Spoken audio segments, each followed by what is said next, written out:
was just commenting about our updated photos, and Ben was giving me the rundown on his haircut. Yep, it's terrible. I'm getting it fixed today. You it was excited? just not about the haircut. Yeah. Yeah. Like you can kind of see it in that picture. Like there's a high part, and then there's like a dip, and then it kind of goes up, and it's all fuzzy on the edge. It was not a good haircut. No offense to the guy at Sport Clips, but he didn't do a good job. No offense at that place that could be unnamed, but we're just going to throw the name out. Well, there's a lot of people that are there, so whatever. He probably won't be there this afternoon. I'll walk in and he'll be like the only guy. I mean, maybe he gives he'll good have, look what I watched otherwise. on my phone today. Right. You're that guy. I don't know. Hey, look, maybe it was an off day. Yeah, I've been having. I think it's been. I always get this messed up. This little piece of hair right here has been vexing me. I get those too. Like over here, there's nothing you can do with them. I see it. Just made it worse. See, it's like flared out. I just made it worse. We're gonna rock with it. Now you got some stuff in your hair, right? You can just push that like wherever you want. Well, right? I thought so. I'm just making it worse as it goes on. It's your fault. Sorry. Hey, you brought it up.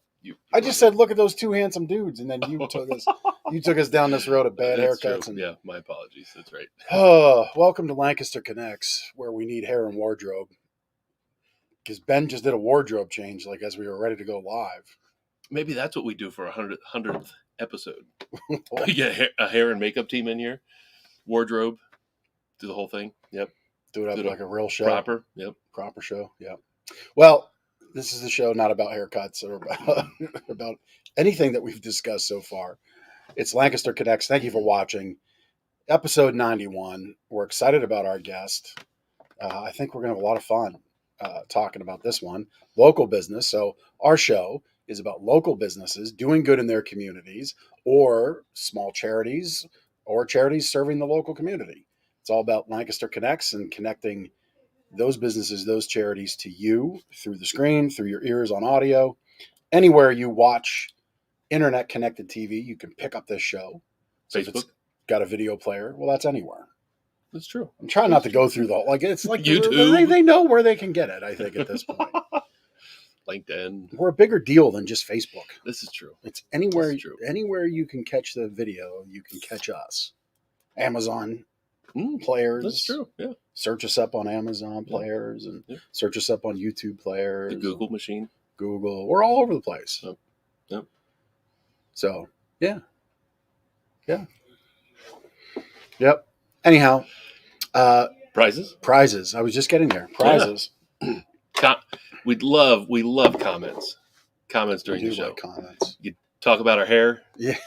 Whatever. How to fix this part. How to fix Jeff's hair or my hair. See, I was thinking it was growing out because of all the medicines that I've been on the last 9 weeks. Okay. Like because it does weird things to your body. You had a side effect of a random weird tuft hair. It's like it's in that they run a 60-second commercial and like 45 seconds are, if you have this, if you have that, if you have the other thing, you might get random hair tufts. They give you barber suggestions. If you want to comment on this tomfoolery, you might enter to win Less Snore More Cuddle tumbler, coffee tumbler, which is appropriate to our guest today. My water flask. My daughter had an all-day volleyball tournament yesterday. My parents came. My mom was rocking her Less Snore More Cuddle drinkware. And the Havasupe blue stood out, didn't it? It was, you can't lose it. Everybody else had like boring blue and gray and black. Yeah, no, Havasupe blue. Boom. There all up in your business, easy to find right there. Yep. I love these things. Yep. And then other comments. Well, any comment. This is your other prize. An on-the-go sleep bundle. Very comfy little pillow and blanket. A good idea for comments today would be ideas for our 100th episode. Oh, like what should we do? We're starting to think through planning. It's in sight. Do it's like within 9 2 weeks months. Away. So, what should we do? It's going to be a big deal. Give us your thoughts. I have to check my schedule, make sure I'm here. Kind of a big deal anymore. Just kidding.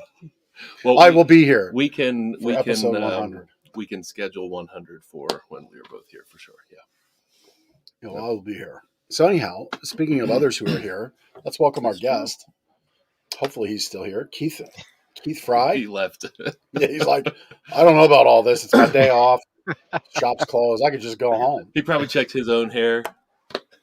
I did. I actually got a haircut over the weekend, believe it or not. Oh, It was there you that go. long and strangly. I had to run the lawnmower through it. So Yeah. here I am. Very good. That weird hair Actually, phase where it's kind of funny when you say day off. Oh, go ahead. Say it again. Yeah, go ahead. Go ahead.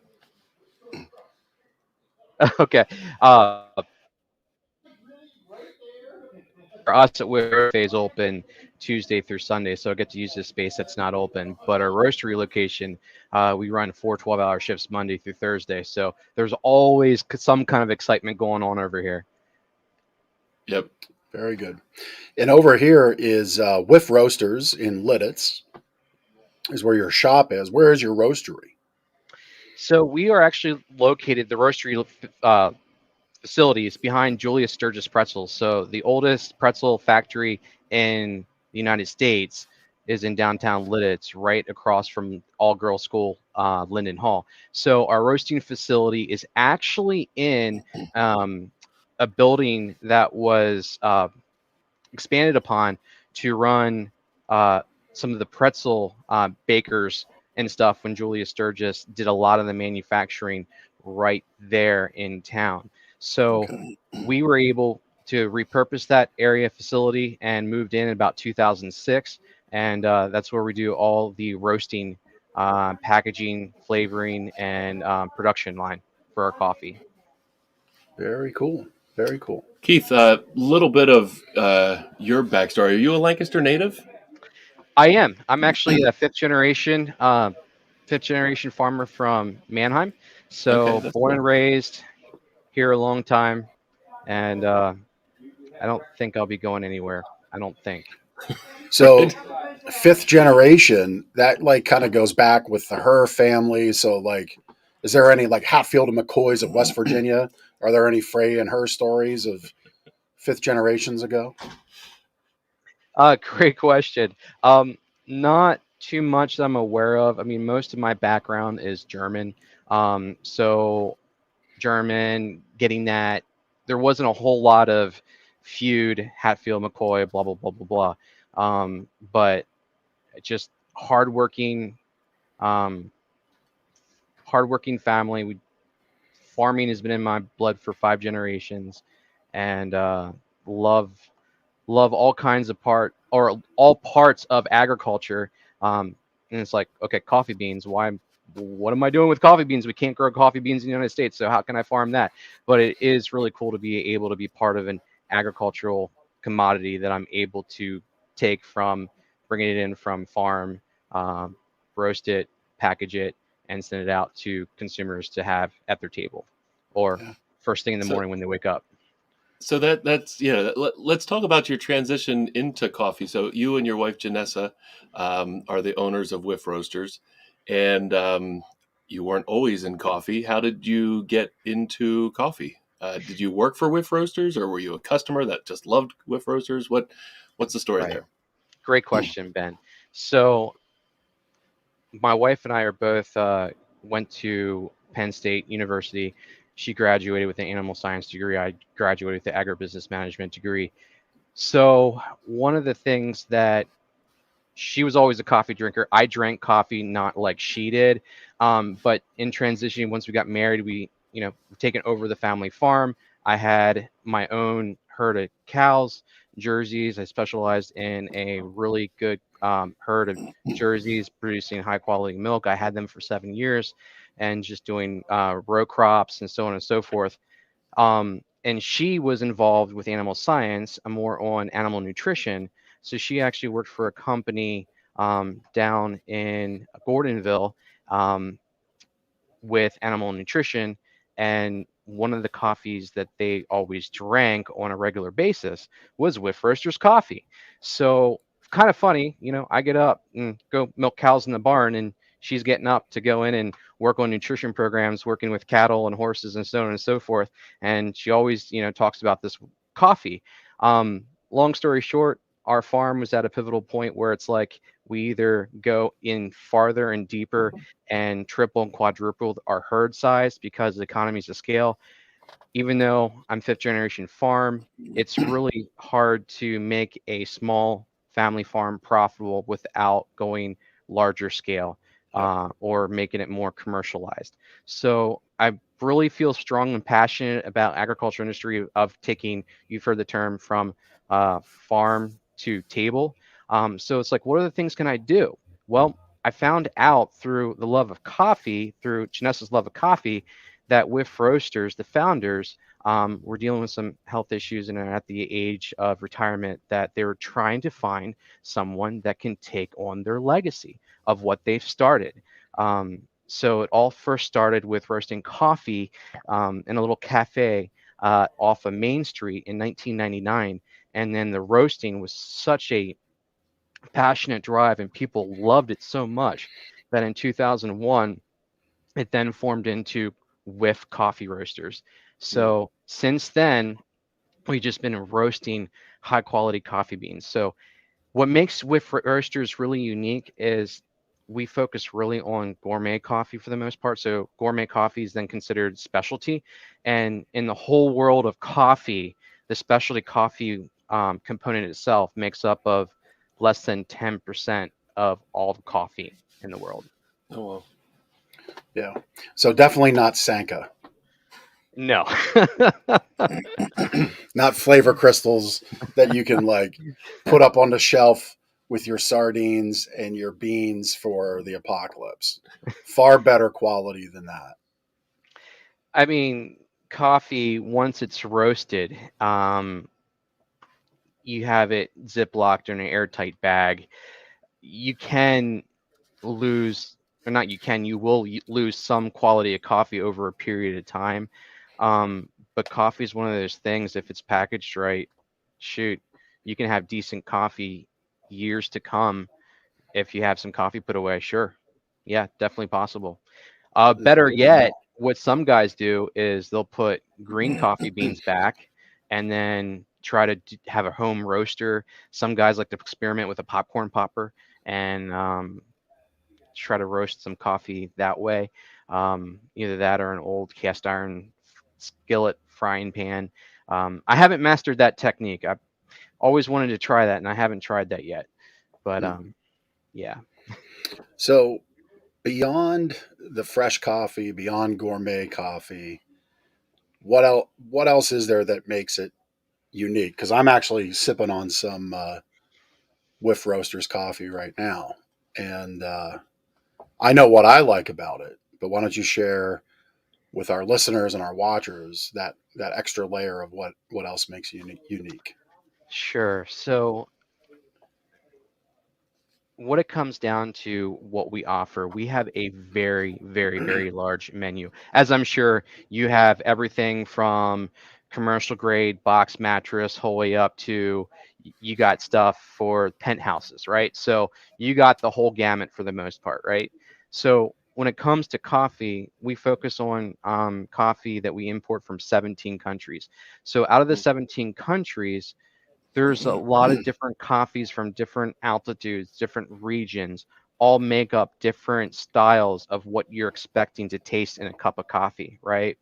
So what makes us unique in the different style coffees, we have your Colombian, we have your Brazil, we have your Costa Rica, and they're really good coffees. But then we also get a little bit more detailed where we'll get into some really cool premium blends, exotic blends like the Ethiopian Yirgacheffe, the Kenya Double A. You get into even the Jamaican Blue Mountain, Hawaiian Kona Fancies. And if you're really talking something unique, we can talk about the Tanzania pea berries. So there's just a whole array of the pea berry.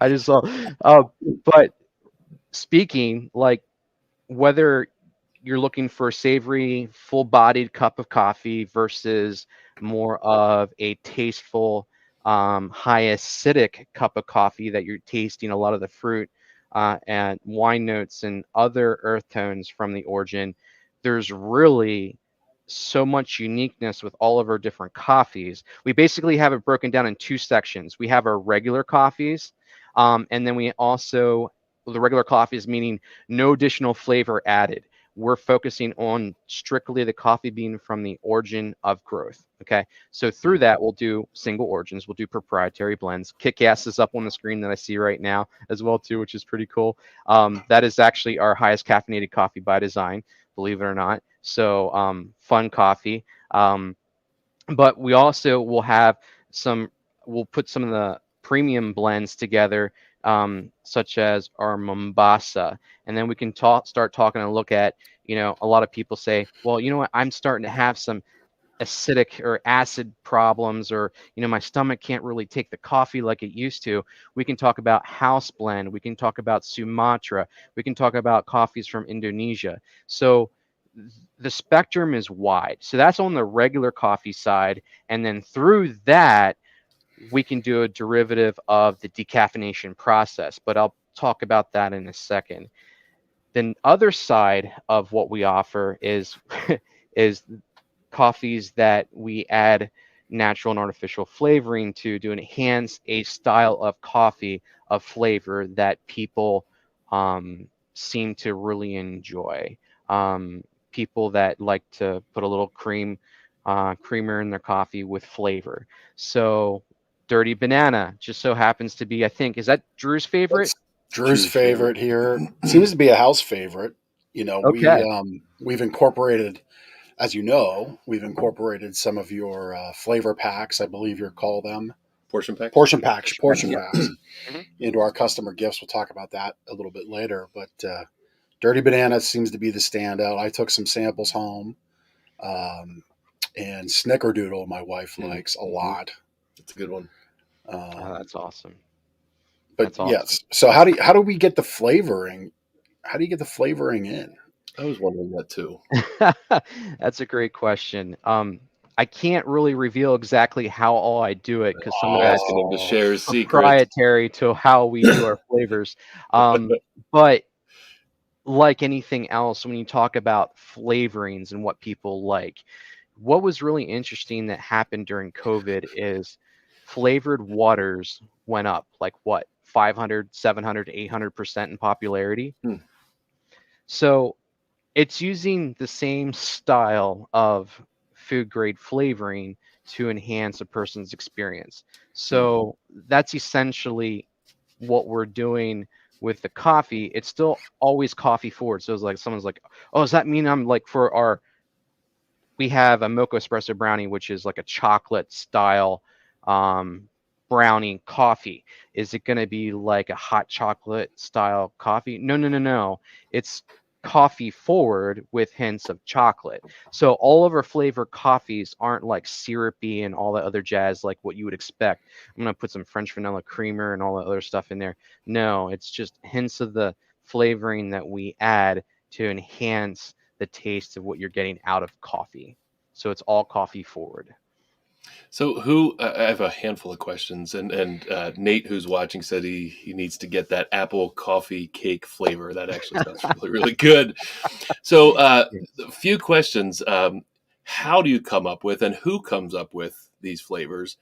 And then, have you ever like thought about a flavor that you like really thought was going to be a winner, and you roasted it, and it like was terrible? Like, has there been any that are just like no good? Absolutely. Yeah, that happens quite a bit. So the flavoring profiles that we can work with is, just to give you an idea, we have over 1,000 different flavor combinations that we can play with. Wow. So when you think of that, we have over 60 to 70 flavor coffee options. I'd say for every 8 to 10 different styles of flavors that we choose, there might be one in that 8 to 10 that we really like and think that we can push forward to do um, product testing with a couple of people tasting it, and like then we try it with not only brewing it in hot drip coffee, but how does it come through in cold brew as well too. So absolutely, like I have bins full of coffees that we've tried different flavor profiles and didn't get beyond those stages. But so honestly, it comes up for a love of different styles of flavor. So what makes us unique? We're in the heart of Lancaster County. So what do most people think about heart of Lancaster County? Shoe fly pie, pecan sticky bun. What are Wait, some you snickerdoodle? you have a shoe fly? No, we don't. But I'm saying that's what people think about when they think of Lancaster County. That said, Uh-huh. pecan sticky bun would be similar to shoe fly pie, but Okay. I just sometimes we like to try to be a little bit more unique and creative versus just saying, hey, we got a shoe fly pie. So another thing that we're trying to do is be original, be ourselves, have a flavor combination that is fun. Honestly, that's how Dirty Banana came up with its name. We were thinking about fun and creative flavor profiles, names that bring things together, and people seem to really be enjoying it a lot. So I I would like to commission a shoe fly pie with roasters flavor. Can that happen? absolutely, I can get you some Right. samples. I knew when you said shoe fly Oh pie, man, that he sounds would fantastic. he So would I freak apparently out. struck a note there, didn't I? That's you did. Oh, So dig into some of these nations you get the coffee beans from, because there was a Ethiopian. I'm gonna not even attempt it. An Ethiopian something bean. sure. There's Uh, so there's two Ethiopians, the Harar and Yurga Shefi. there we go. God bless you. Yurga Shefi. Got it. There it So is. how do you make a decision? I mean, obviously there's a bunch of nations, bunch of regions and countries that grow coffee. Right. How do you pick? How do you go through this selection process? It's a great question. Thankfully, I'm not doing it myself or alone in that. I do work with a broker located here in the eastern part of the United States that has a whole team of people from these regions that are buying and trading and working with all the plantation farmers and growers. So I'd like to say that, when we work with 17 different countries, I'd like to say that I've been there to each of those countries and got to hand select and all that jazz. But the reality is, there's no way I can do that being one person, being small business.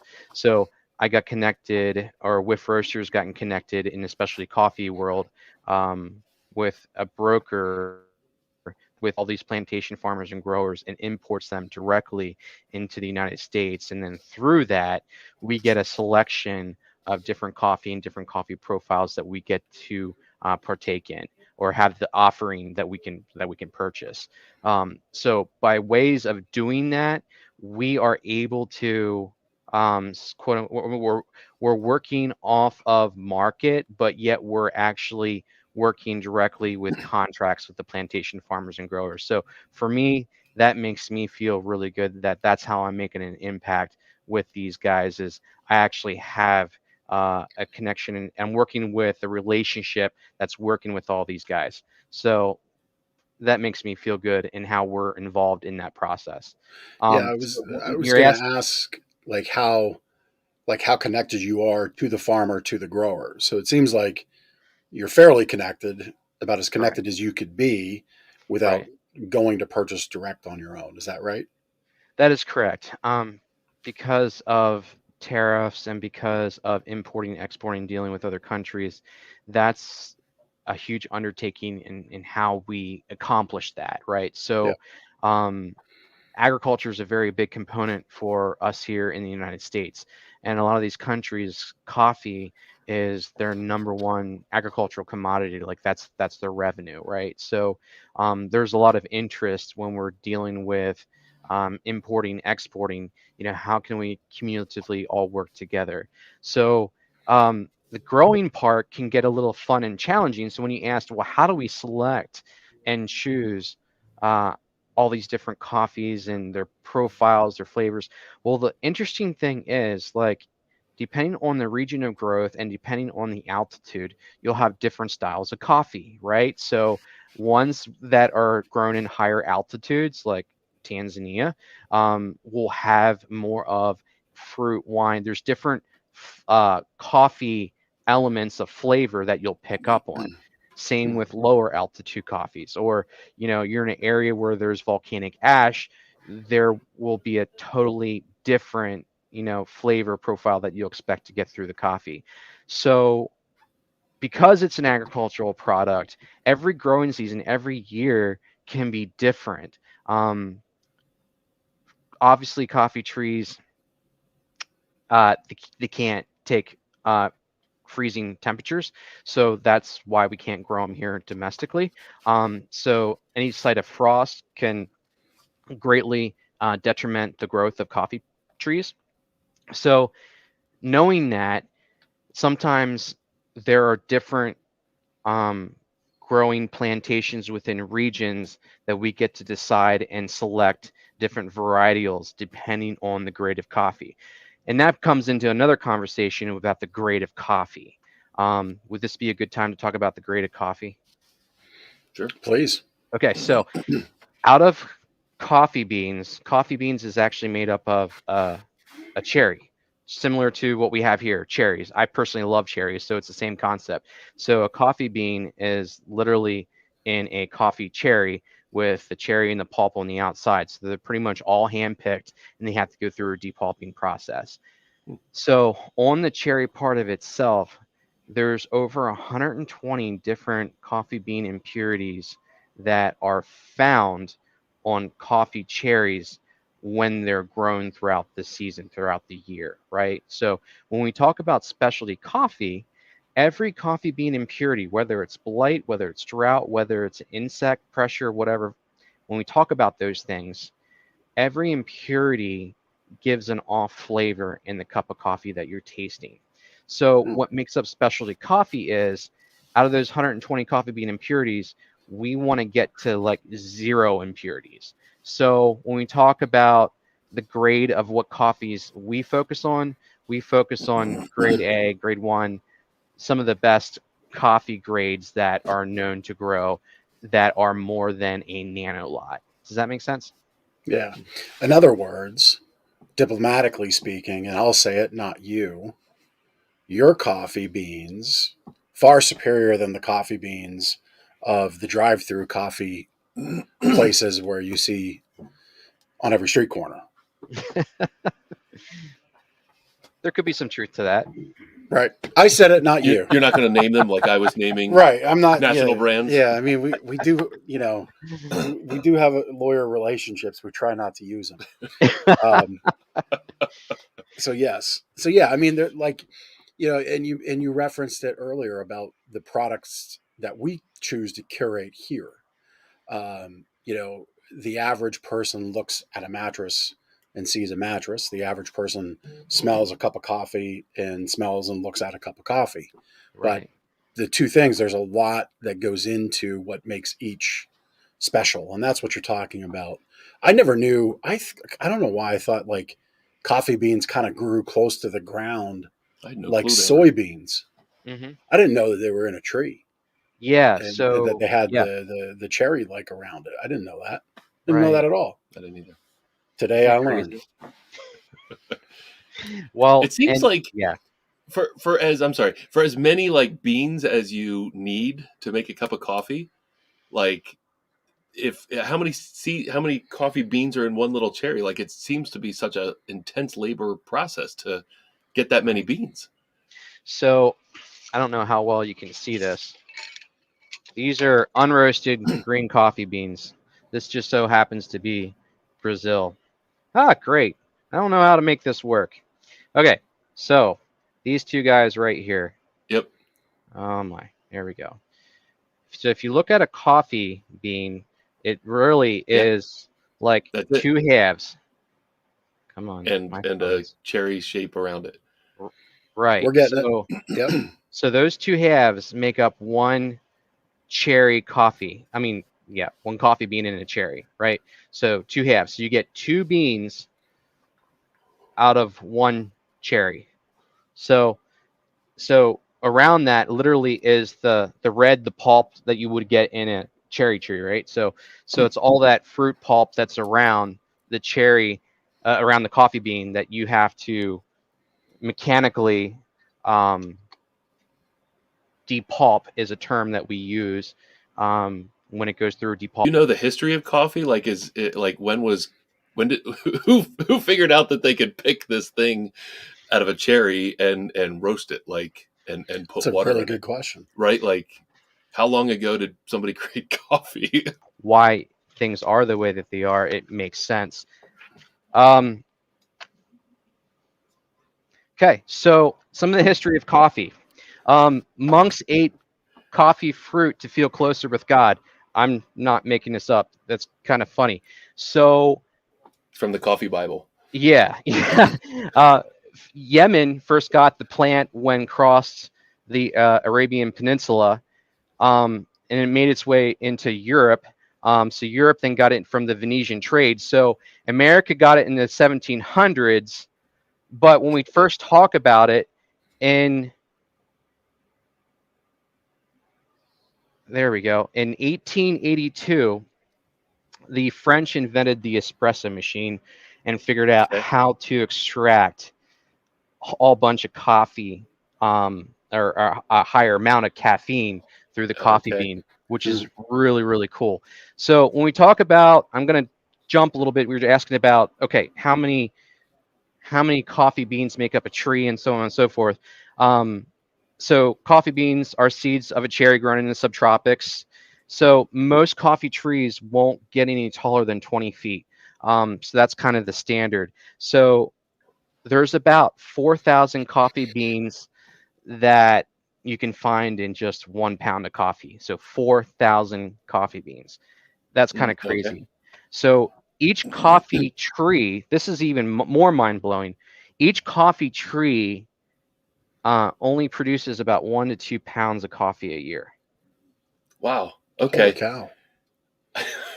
So That means the world needs a lot of coffee trees. jeez. Yeah. So when you do the when you do the math and you convert like your own consumption or Garner's consumption of coffee and think about how many coffee trees does it take for our consumption, it kind of gets real, doesn't it? Mm-hmm. Wow. So Yeah, that's wild. a coffee tree takes 4 to 5 years to mature, and they're usually good at producing 15 to 20 years, assuming that there's decent climate and weather that don't affect the health of the coffee tree. So did that kind of answer some of your questions? Yeah, Yeah, that's cool. I like the one about the monks getting high closer to God. I like that. I like that we were unable to cover that layer of the show. We're gonna Ben had a good question that led us down that path. I'm gonna go down this path. Okay. So tell us about, because I know about this, but maybe people watching don't know about this, and maybe some of your beans come from this process. Tell us about civet coffee. I'll be honest with you. There's not a whole lot that I can tell you about it. You don't honestly. So you haven't heard about this? No. So civets are. Oh, really? I'm going to blow everybody's mind. Great. I thought I was setting up a softball for you to crush. No, so this is a real thing. So civets are an animal breed, a mammalian animal breed in the regions where coffee beans are grown, and they eat the coffee beans.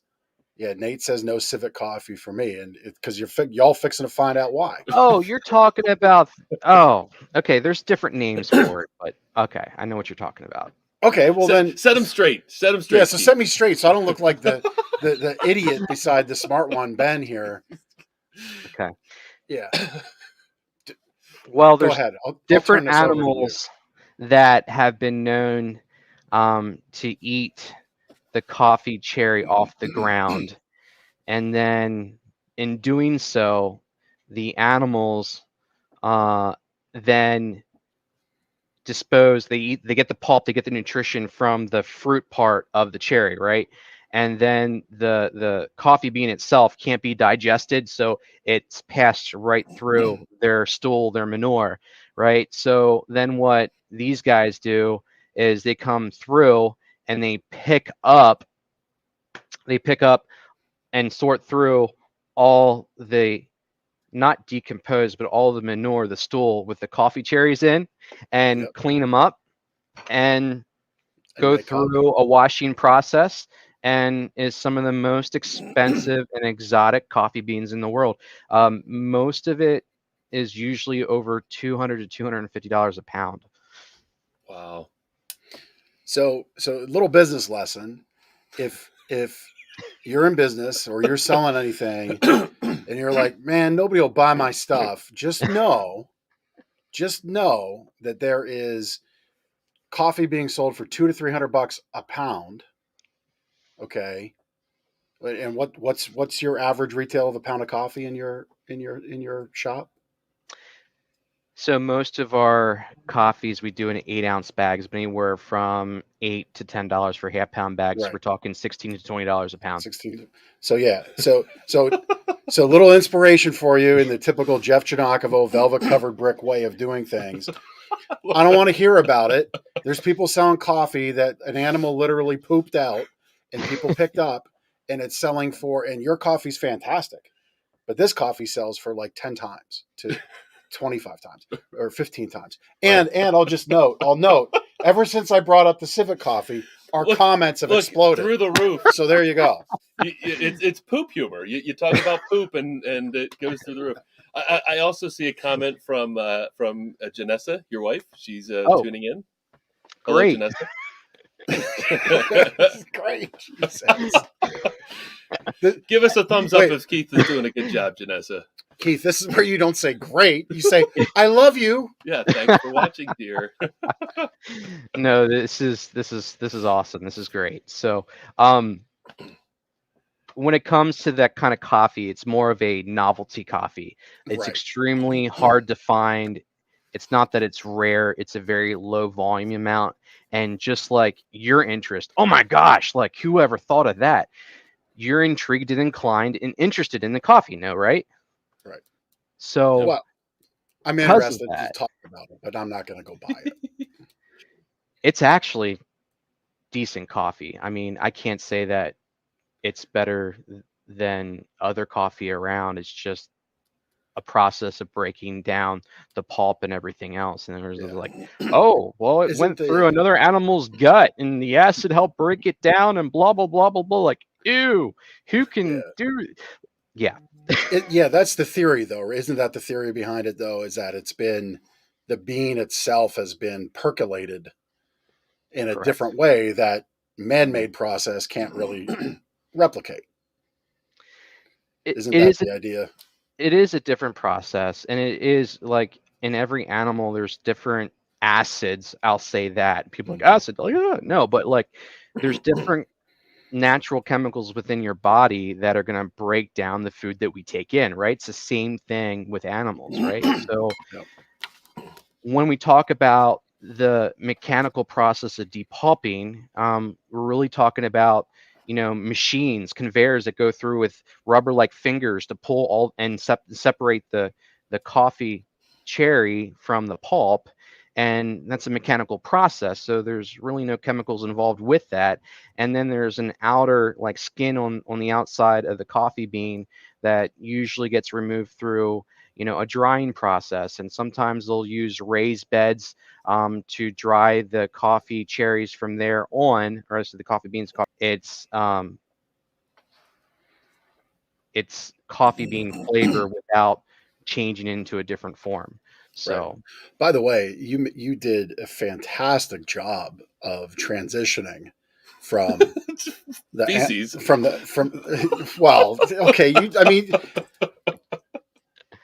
work with me here. I was really trying to like be smooth and a little more subtle, and you're just like feces. I just wanted to say feces. So we're adding a feces discussion to every future show, the Lancaster Connect show. Yeah, let's do a Google search on who said feces this week. Yeah, right. Wow. So anyway, pardon this guy, and you did a fantastic job. I was just going to make it a more abrupt left turn about, well, let's get back into the flavors, but you really did great about the pulp process and getting rid of it. Is there a byproduct from the cherry part that you were talking about? So we extract that off of the bean itself, and you've got the fruit and the skin. What happens to that? Is there anything that happens to that? Yeah, absolutely. So depends on what region or area, but most of that's even gone back in and used as animal food of some shape or Mm, form. So makes sense. Okay. usually that kind of stuff is really high in fiber. So if you're closer, if your processing plant is closer to where there's animals or feedlots, a lot of them can actually digest it from a wet fibrous part of the pulp itself.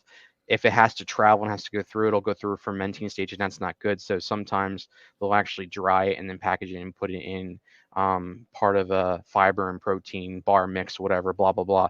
I'm not saying bar, but that's part of the Yeah. feed that they can use for other animals. Yeah. So it almost Absolutely. gets turned into like a silage product almost. Yeah, yeah, absolutely. Very good I knew term. Most people I don't knew know the what I knew the silage fifth is. gen farmer would know that. I grew up around farms. Yeah, just to kind of backtrack to that, I know exactly the decision point you were talking about. I was born in Canada, grew up there in dairy country, and was up there recently for a funeral for a family member and talking to some old friends. And they were there. Some of them are at the decision that you were at about that investment back into the farm. I mean, up there, if you don't have $1 million automated dairy carousel, Right, you cannot possibly compete. right. Uh, so we met on the silage term there. That's where Mhm. that byproduct goes from. It's interesting how you're sharing all about how coffee gets made and the attributes thereof. I'm a cigar smoker. I'm not every single day, but enough. And there's a Mhm. lot of similarities to how tobacco is grown and farmed and handled Right, to coffee beans. right, Even the humidity. right, You have to. It's not as low because you got to keep it actually pretty damp. But right. um, You ever smoke anything that's been through an animal?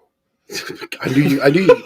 This guy, like, Hey, so Chris, Chris no. in the background had your cafe on the screen, and we're Yes. running out of time.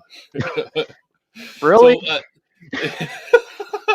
So, you're in your cafe where you Yes. sell your coffee, Sure. This was supposed to be a positive thing right? for our guest. So you sell your coffee there, Yes. and we should talk a little bit. You should talk a little bit about your product offerings. I know you have K cups and the portion Sure. packs, and you can buy Sure. you probably whole bean and already ground coffee. But then you have there's a line of people. What are they waiting for? Yeah. So thanks for asking. We're kind of a full circle coffee company where work with plantation farmers and growers, get the coffee beans, we roast them, we select the blends that we have in the flavors. Then with that, we work with local retail outlets to sell our product. We have partnerships with Stouffer's of Kissel Hill, Dutch Way Food Markets. Um, we go to Shady Maple. We go to Oregon Dairy, Martin's. Did I say Martin's Country? The Country Store. Mm, Several cafes. Good Day Cafe, Good Day Coffee in Mount Joy is using it in their drive-through.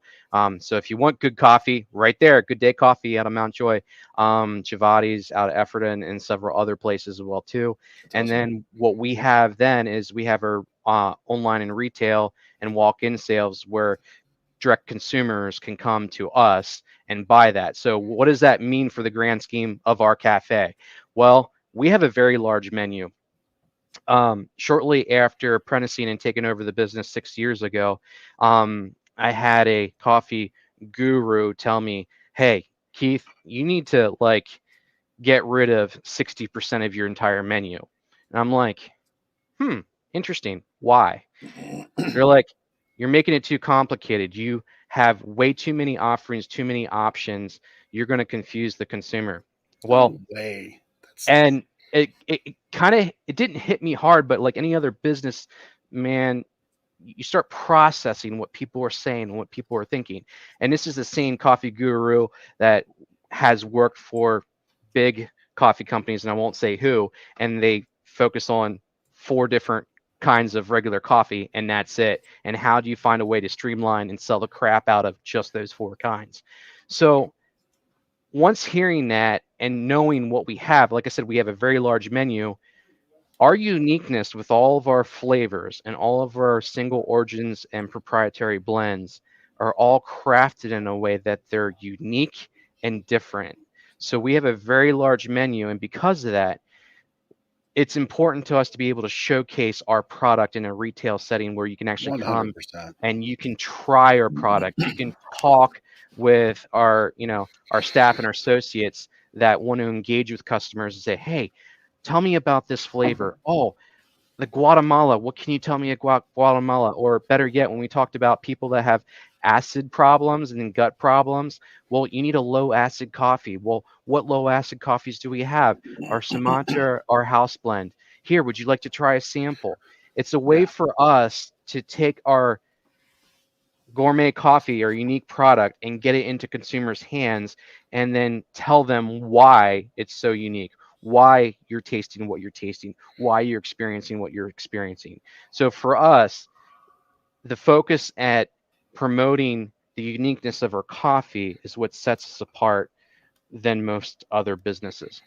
We've got a lot of congruencies between coffee and mattresses. Because the gurus that would say, Yeah, that's true. you guys There are you go. silly to work with 11 vendors Right. out of one location. But Right. it's our 11 different relationships with amazing factories and partners that make us special for our customers. Just as your depth of menu and flavor profile on your menus Mhm. are what makes you special. Otherwise, you'd just be another Me Too coffee shop. Yeah.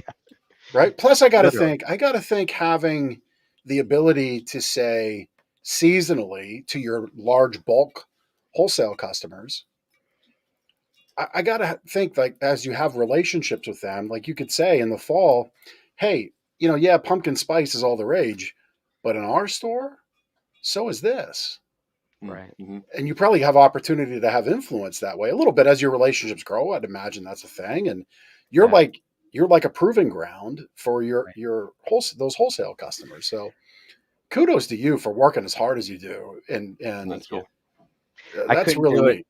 myself. I have an awesome staff and a team that helps make this happen. But reality is, we talk about farming, I grow corn, soybean, all that stuff from the farm and still do. But it's really cool to be able to take an agricultural product, turn it into a consumable product and a product that people can really enjoy. Even though I can't grow coffee here in the US, I'm able to use it and I'm able to benefit all the countries that we're partnered with, which is really awesome. And to your point about flavors, we always do 1 to 2 different flavored drip coffees, featured coffees every month at the cafe. So when we talk about pumpkin spice, pecan sticky bunch, making me crazy, dirty banana. Right now it's crazy nuts and coconut. Like we bring and have people try all these coffees at our cafe, and it's Gives people a awesome. reason to come It's back. great. Yep. Absolutely. Yep. Yeah. And another place you can get Whiff Roasters Coffee is right here at Gardner's. Because when Yes. you're customers of ours, we Mhm. we give you a little customer gifts. And in this bag, let's see. What you got for us? This bag's twofold today for the show. So in this case, if you were this lucky customer, you would get Mombasa and Dirty Banana. Oh, that sounds like a winner. Yeah, and we chose Yeah. this because a lot of folks, you kind of get in your lane with your things, right? Coffee being one of them. Right. And at home, you're like, well, I'm not going to buy the big bin of K cups that are this flavor Right. because you may not, you just don't know. But this way, we give our customers a little flavor taste, little flavor parade of coffee. Flavor parade. Absolutely. You laugh, but it's so true. And on top of that, And people they love it. come in and get those all the time because how And we cool do can have it K to be cup to get? too, right there. We have K cups, half-pound bags, whole bean. So we really have the complete circle, all the different types of coffee and package, whether it's whole bean ground, K cups, single serve, portion packs. What I'm trying to say is they're unique gifts for people as well too. So how cool is it that you can go pick up, gourmet coffee and a little single serve portion pack that you have there and pay less than $3 for a pack for it? You know what I'm saying? Like that's usually unheard of around here. Not to put you on the spot, and this might bring out some comments similar to the other topic. Don't say the word. We're trying not to have a, we're trying to have this be a positive experience. Your K cups. Sure. So I've bought K cups in the past that don't work with the brewer, with the K cup brewer. Why is that? Of ours or No, of other? no, not from you. Okay, From other places. Because they're. sure. Oh, I'm not gonna say it. Okay. Great question. There's a lot of things that can go into how a K cup can malfunction.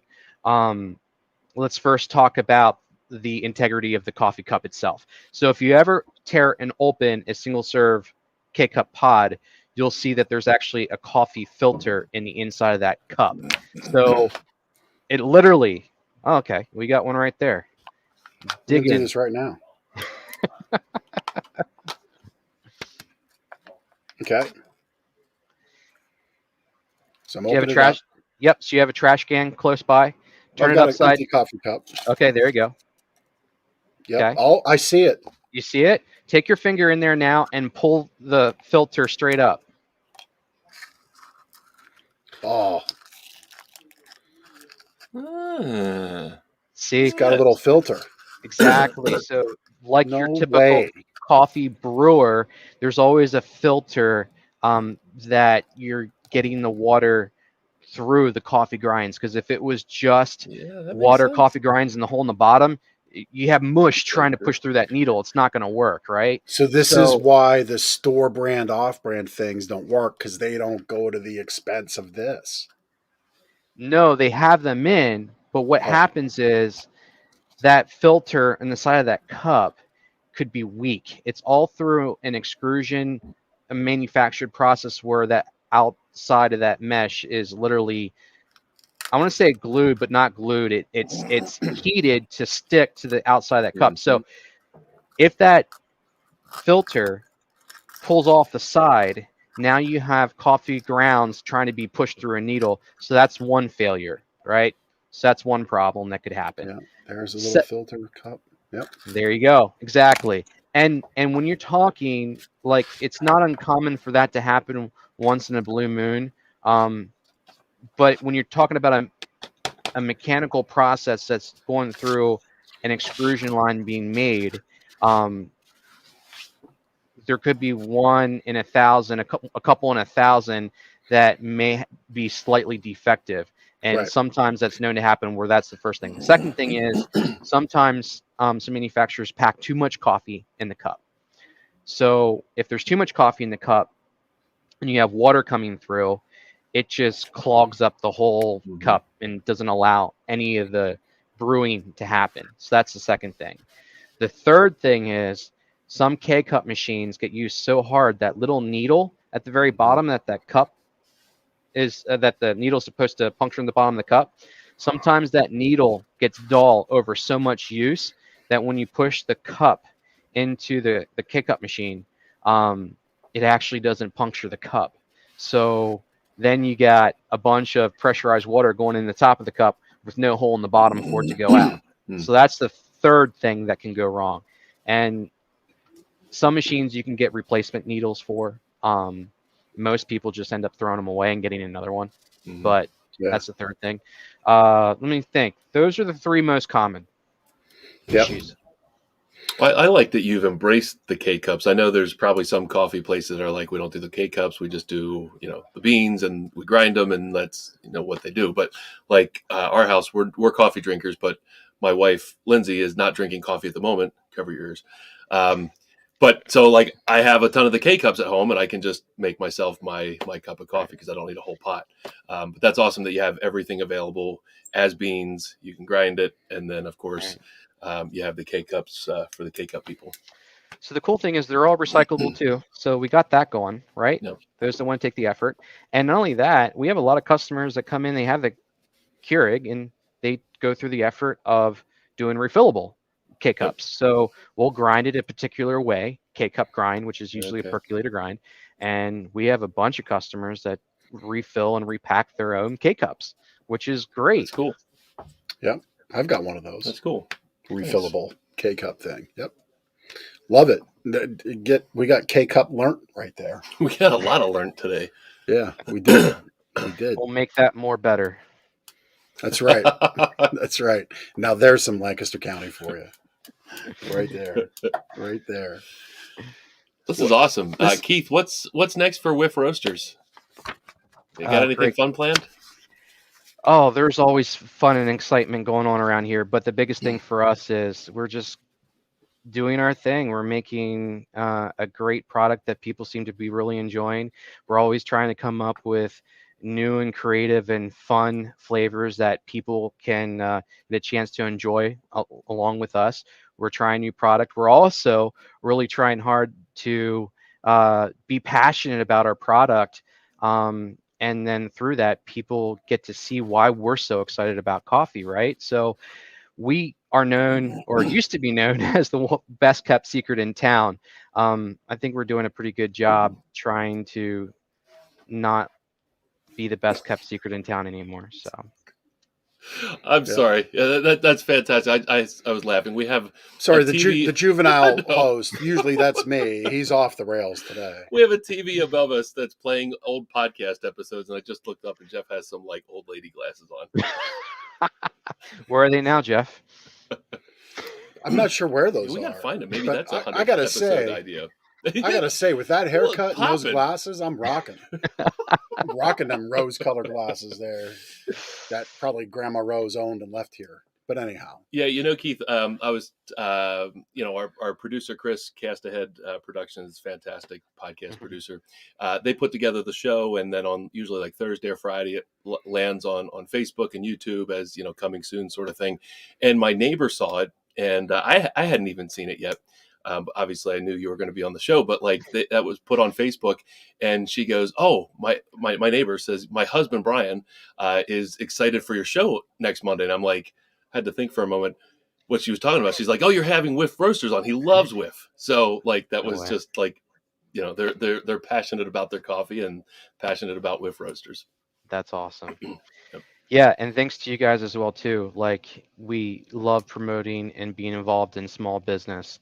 Nothing wrong with big business. We all need them too, but it's really important to focus, support, and do what we can for small business. So yeah.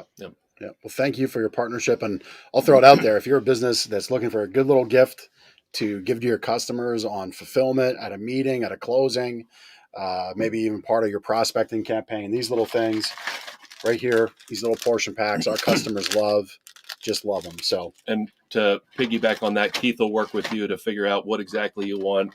We'll work a great price for you from a business standpoint to have as a giveaway. So, Keith, thank you for your effort on that side of things for us as well. Absolutely. My pleasure. Thanks again for allowing me to have the opportunity. There's so much to coffee. I don't know if I got to answer half the questions that you had or some of the off-topic stuff. Not off-topic. It's all great. This is all part of, podcast. But I'm always eager and excited to have further conversations. So yeah. Well, if you want to check out all that Whiff has, I guess it's whiffroasters.com. Just make sure, whiffroasters.com. You can see all their menu, go over their menu, see where it's sold at, go in and visit them. Really appreciated having you on. Your wife was tuning in as well, so thank you to her for her time. And it's been a lot of fun. I guess it's time for a Connection Cocktail. Yeah, we got a few minutes here. Sure. So Connection Cocktail, a few questions to get to know Keith a little bit better. We will keep this... we'll keep it short. I'm going to go. What's your favorite thing to do in Lancaster? Same questions every week, just different guests. Well, this is actually kind of interesting. When I saw those questions and thinking about it, I'm like, okay, what is it that Keith enjoys doing in Lancaster? I bet no one else has answered it this way. I like farm shows and fairs. Fair season's coming up here pretty soon. So who likes to go to the farm shows and fairs and get milkshakes, support all the local small vendors, this and that? It's fun, usually family friendly and everything else. So that's what I like to do. Very good. That's awesome. Favorite restaurant? It could be Lititz. It could be Beyond. Whatever. Oh, great. I mean, both Janessa and I love food. We do enjoy food. Yeah. So I can't really say that there's a favorite. I mean, if you talk about chains or whatever, Appalachian Brewing is great right beside us. And then we have some others, legends. We got Bull's Head Pub. We got Tide House, St. Boniface. We got Log Cabin Restaurant. We got Per Diem in Rock Lititz. We got Yep. Scooters just up the road in downtown Lititz as well too. So they're all great. They're all That's great. the quintessential. I do business in Lititz. There's a lot of good food options in Lititz. Diplomatic answer. Diplomatic, yep. We're not gonna. Yeah. That's And that's okay. That's what Don And that's Cox from okay. Prana gave us Yep. a couple weeks ago. So, All right. yep. So we'll wrap it up with: is there a favorite annual event that you like to go to? Whiff related or non-whiff related? This is Keith related. This can be totally Keith self-serving. Shoot your Interesting. shot if there's a self-serving opportunity here. An annual thing. I it sounds dumb. I mean, I like Pennsylvania Farm Show, Keystone Farm Show, 4th of July. There's usually Long's Park, which puts on a pretty good show. Lititz Fireworks does a pretty good thing too. Outside of that, finding me working around the farm, there's not a lot of annual things. We do, Whiff, we do Chocolate Walk, we do Fire and Ice. Those are all fun things. So yeah, we try to get out and experience all kinds of things. Try to collect them all and do them all. Yeah, that's a good way to look at it. There you go. Very good. All right. Well, this has been a lot of fun. Really appreciated you spending time with us there in the shop. Great backdrop, by the way. Thank you. And thanks for putting that time in, and thanks for giving us time and getting us a lot of lessons about coffee. It was a lot of fun. I'm blown away by the K-Cup filters. So, you didn't know that? That's great. I did not know that. I mean, it makes sense. The 3 or 4 boxes of K-Cups that don't work at home say that I didn't know that. So, well, just so you know, I'm always learning stuff each and every day. So that's what makes loving what you do so great, right? That's right. That's right. Well, thank you again. It was a pleasure to have you on the show. We appreciate you. Likewise. Have a great day. Thanks. All right. So if you'd like to be a guest on the show, you just go to lancasterconnects.com/guest. We'll try not to say poop too many times on your show. Well, I mean, it's a proven winner, according to the comments. It works with 2-year-olds, 8-year-olds, and apparently 30s, 40s, 50s, and beyond. Yeah. So, but anyway, listen, if you want to have fun in your show, go to lancasterconnects.com/guest and we'll get it started. We're booking out into June at this point. We'd love to have you on. If you feel you're a fit for what we do here, highlighting small business success and charity success right here in Lancaster County. As a reminder, we got a lot of people lined up in the comments for the Prizolator. You can win some of our Less Snore, More Cuddle drinkware or the On-the-Go Sleep Bundle. If you win, you just come in and pick it up anytime we're open. My Sleep Better tip for you is a little relaxation and reflection at the end of the day. And we actually make that really easy for you if you're one of our customers.